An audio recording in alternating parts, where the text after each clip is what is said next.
Welcome to The Last Breakfast. Please enjoy the video. In this video, I will show how to make a circle shape in After Effects. First, navigate to the toolbar at the top of your screen and select the ellipse tool.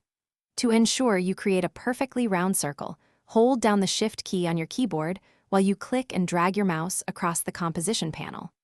Releasing the mouse button will finalize your circle, and After Effects will automatically generate a new shape layer in your timeline panel, ready for further adjustments. Once your circle is created, you can easily customize its appearance. In the timeline panel, expand the shape layer to access its contents. Here, you will find options to change the fill color, which is the inside of your circle, and the stroke properties, which control the outline. You can adjust the stroke width to make the line thicker or thinner, and even change its color to match your project's aesthetic.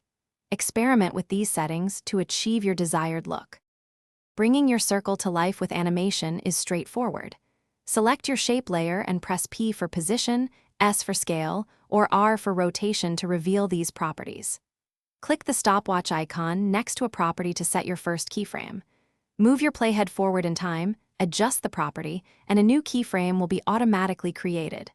For a more fluid motion, select your keyframes, right-click, and choose Keyframe Assistant, then Easy Ease to smooth out the animation's start and end.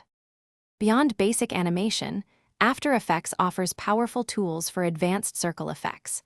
One popular technique is using trim paths to animate the drawing or erasing of your circle's stroke, creating captivating reveal effects. You can also duplicate your circle shape layer multiple times to build intricate patterns or radial designs.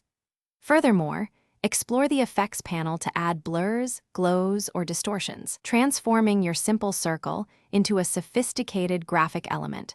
The possibilities are truly endless for creative expression. Thanks for watching. If this was helpful, leave a like and consider subscribing. See you next time.